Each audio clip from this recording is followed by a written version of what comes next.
Então, assim, menino, é muito engraçado, né? Porque você acabou sendo até uma alegria num momento tão, assim, triste para todo mundo, né? A Exato. pandemia foi tão pesado e ó, teu vídeo viral, principalmente o da Pfizer, né? Aqui quem fala é ela, a Pfizer. Eu acho que depois do seu vídeo ninguém mais fala Pfizer direito, né? É, infelizmente, Agora tudo é esse homem Pfizer. bom. Sobre esse vídeo viral, né, o da Pfizer, chegou a fazer um roteiro, programou direitinho, ou ele foi espontâneo, assim, porque ele parece tão natural? É atuação, é 100% atuação. Assim, tudo que eu faço tem roteiro, sou roteirista também. Então era uma sketch, né? Era tipo era uma cena mesmo. Eu já fazia várias sketches pra internet, assim, de várias situações.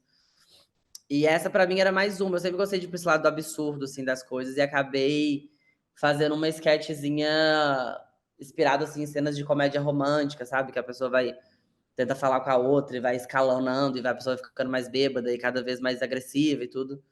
Então foi mais inspirado nisso, mas é tudo 100% roteirizado sempre. Perdão pela última mensagem, é que eu tô um pouco altinha. E, então, você chegou a fazer cinema, né, um período, e Sim. conta, assim, como é que foi, porque você já tinha a pretensão de ser humorista ou aconteceu ao acaso?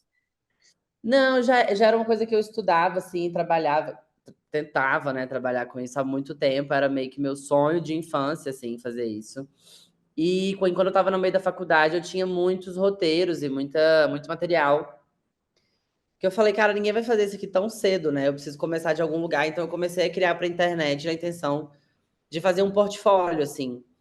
E pensa que não, as pessoas queriam ver mais de mim mesmo e queriam ver mais do que eu tinha para oferecer. E aí, né, nesse período também existiu muito essa profissão, né, influência, essa coisa das pessoas estarem aparecendo mais na internet, apesar de eu me considerar um humorista mesmo.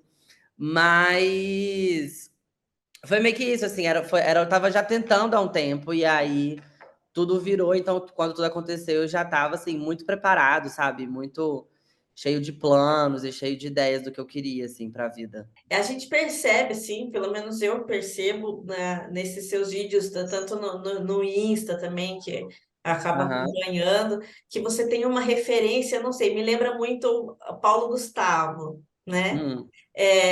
Quem são as pessoas que você se inspira, assim? Eu acho que o Paulo Gustavo, ele é uma inspiração pra mim no lugar de aonde ele chegou, sabe? De carreira e de conseguir falar das coisas que ele queria falar e de trazer uma importância para assuntos que nem sempre estavam na grande mídia, assim, né? Ele falou sobre várias questões de casamento gay, que inclusive voltou agora essa questão e tudo. Então isso é muito importante. Então, assim, eu me inspiro muito nisso, porque foi muito importante. Mas eu acho que, comicamente, assim, minhas principais referências são as pessoas que eu conheci, que eu cresci a vida inteira. Que são, assim, mulheres da minha família que sempre foram muito caricatas. Minhas amigas sempre foram muito malucas e muito desbocadas. Então sempre foram essas pessoas em volta ali, sabe? Que me faziam rir de verdade, que não pareciam ser tão distantes. Então, elas sempre foram minha principal inspiração, assim. Mas obviamente que o Paulo Gustavo foi muito importante, a Tata Werneck foi muito importante também. Eu sempre consumi muita coisa de fora, sempre estudei muita coisa de fora. Então, Saturday Night Live, Amy Uhum. Poehler, Tina Fey, sabe? Sempre foram pessoas que eu curti muito, assim, e sonhava em um dia fazer algo remotamente parecido. E hoje, graças a Deus, estou conseguindo. A gente vê que a sua maneira de humor é muito natural e tem um deboche que é muito bom, assim, né? Acho que todo mundo se identifica um pouquinho com esse teu lado debochado. E é muito legal também porque esse teu humor traz uma proposta nova, assim, super bacana. E então eu faço uma retrospectiva, assim, que dos anos 90 a gente tinha uma comédia, uma proposta bem diferente do que é hoje, assim, quando a gente fala especificamente do público LGBTQIA+, Aham. né? E aí a gente vê hoje que a mudança, né, tá acontecendo. Antes a gente via o público LGBTQIA+, como um alvo de piada, sabe? É, E hoje a gente está numa outra perspectiva, né? Como é que você Uhum. faz essa leitura, assim? Cara, eu acho que, na verdade, a arte ela é uma reflexão do tempo, né, do que a gente está vivendo. Acho que a gente naturalmente foi evoluindo essas pautas em outros lugares, assim, em questões de direitos, em questões de na sociedade mesmo, do peso que alguns termos tinham, sabe? A gente foi criando uma consciência com o tempo, assim, e acho que isso reflete muito na arte, e acho também que, consequentemente, quando a gente começa a querer fazer de uma forma que não afeta o outro, a gente passa a procurar pessoas que fazem parte dessas minorias para criar arte, né? A gente começa a dar voz para essas pessoas. Então, essas pessoas começam a realmente pavimentar todo um novo caminho, assim, que a gente não conhecia antes, que era o que a gente conhecia, igual você falou, que usava a gente de alvo. E aí a gente convida as pessoas a rir com a gente, não da gente. Lembro quando eu fiz um vídeo anunciando que eu tava mamolando? Então acabou! Não, mas acabou mesmo. E é um assunto muito chato, assim, né? De ter que contar pras pessoas, pros amigos, pro detetive particular que eu contratei pra ficar na sombra dele. E vamos fazendo ali de pouco em pouco, né? A gente, hoje tá em 2023, mas isso vem lá dos anos 90. Então, foi sendo construído de uma forma. E também acho que muito com esse lugar de como essas pessoas começaram a estar mais presentes no dia a dia de todo mundo. E que todo mundo começou a ver, cara, se eu não sou gay, talvez eu tenha alguém que eu conheça que eu gosto que seja gay. Talvez tenha alguém aqui na minha família, talvez tenha alguém no meu trabalho, sabe? Vai criando uma empatia mesmo, uma humanização dessas pessoas. E naturalmente isso reflete no que a gente acha graça ou não. Porque, né, você não consegue desvincular uma coisa da outra, assim. Então eu acho que vem muito disso, eu acho que vem do lugar mesmo que a gente foi ocupando politicamente, assim, do espaço que a gente foi ocupando, que reflete na arte naturalmente, assim. Eu acho que é um filtro mesmo de até na criação, sabe? Às vezes, tipo assim, eu vou criar e não esse tipo de piada nem passa pela minha cabeça, porque não é o que eu acho engraçado e não bate com meus valores também. Uma coisa que é super legal falar, né, é que a internet hoje, as redes sociais proporcionam às pessoas a expor o trabalho com uma facilidade muito grande, né. Aham. Você acha que se fosse tempos atrás, sem rede social, como é que seria, essa carreira para você, assim?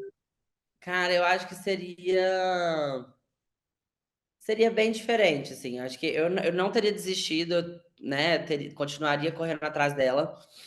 Mas realmente a internet deu uma chance pra gente democratizar mesmo. Quem produz e da onde que essas pessoas são. Porque, por exemplo, eu na época morava em Belo Horizonte. E possivelmente, se a gente não tivesse, eu tava fiz aquele vídeo dentro do meu quarto, assim. Então, se a gente não tivesse essas ferramentas, eu teria que ter mudado para o Rio, ou ter mudado para São Paulo, corrido atrás da Globo, corrido atrás de uma emissora, sabe assim, para poder ser visto. E ainda assim lá dentro, se eu tivesse aquela ideia do vídeo, eu teria que lutar muito por essa ideia, e teria que correr atrás, e teria que fazer ela ser aprovada, e ainda assim ela ser mexida de torto à direita por outros produtores, porque é assim que funciona mesmo a televisão e essas grandes mídias. E tá tudo bem, mas é isso, assim, eu acho que a internet deu pra gente um controle muito maior, assim, como artista, do que vai pro ar e o que não vai. Ela peca muito em outras coisas. Eu não sei se, por exemplo, se com o algoritmo da forma que ele tá hoje, se aquele vídeo teria bombado, Uhum. porque hoje o vídeo tem que ser menor, hoje o vídeo você tem que usar uma música por trás, sabe assim? Você vai tendo várias coisinhas, você tem que agradar ali o algoritmo cada vez mais. Então, não sei se hoje ele seria. Então, acho que fiz num timing perfeito ali. O que que a gente pode esperar do show agora no próximo domingo? Tem Aham. algum spoiler que você pode já dar? Gosto demais. Cara, eu tô sempre descrevendo esse show como o show mais bicha de todos, assim, na face da Terra, porque é um show onde é muito sobre a nossa vivência, assim, sabe? É muito sobre o que a gente passou. Quando eu fui pegar, juntar meu material, eu reparei que eu tinha essa ordem até cronológica, assim, de se descobrir gay, de assumir para os pais, de sair da cidade e ir para uma cidade maior, sabe? Assim, eu fui entendendo que tinha várias experiências ali semelhantes com outras pessoas gays que eu achei que poderiam ser ressignificadas com a comédia, sabe? Porque geralmente são muito trágicas. Então, eu fui pegando várias dessas histórias, assim, até histórias de sexo mesmo, porque acaba que todos os humoristas que bombam no nosso país são humoristas héteros, homens, então a gente acaba sempre ouvindo a mesma perspectiva sempre, do mesmo assunto sempre, então trazer isso de um outro lugar. Então, acho que o show ele é meio que sobre isso, assim, sabe? Ele é meio que para quem se identifica, se vê ali no palco e vê suas histórias sendo contadas através da comédia. E para quem não é, é uma chance de ter uma empatia sobre uma vida que não é sua, assim, sabe? É uma chance de ter um olhar mais profundo, assim, e mais íntimo e mais cômico de uma situação que às vezes não é sua, mas é de alguém que você gosta, sabe? Alguém da sua vida, é alguém que você, sei lá, até eu, tem gente que vai até que sai admirado por mim, assim, sabe? Pelas coisas que eu passei. Então eu acho que ele engrandece muito nesse lugar, assim. E é hilário, independente de qualquer coisa, ele é um show muito engraçado. Muito obrigada pela entrevista, sucesso. Que você continue fazendo shows aí pelo Brasil e quem sabe aí o exterior e continue aumentando e a tua carreira Exatamente. seguindo aí cada vez mais. Valeu, meu bem. Um beijo. Beijo, tchau, tchau.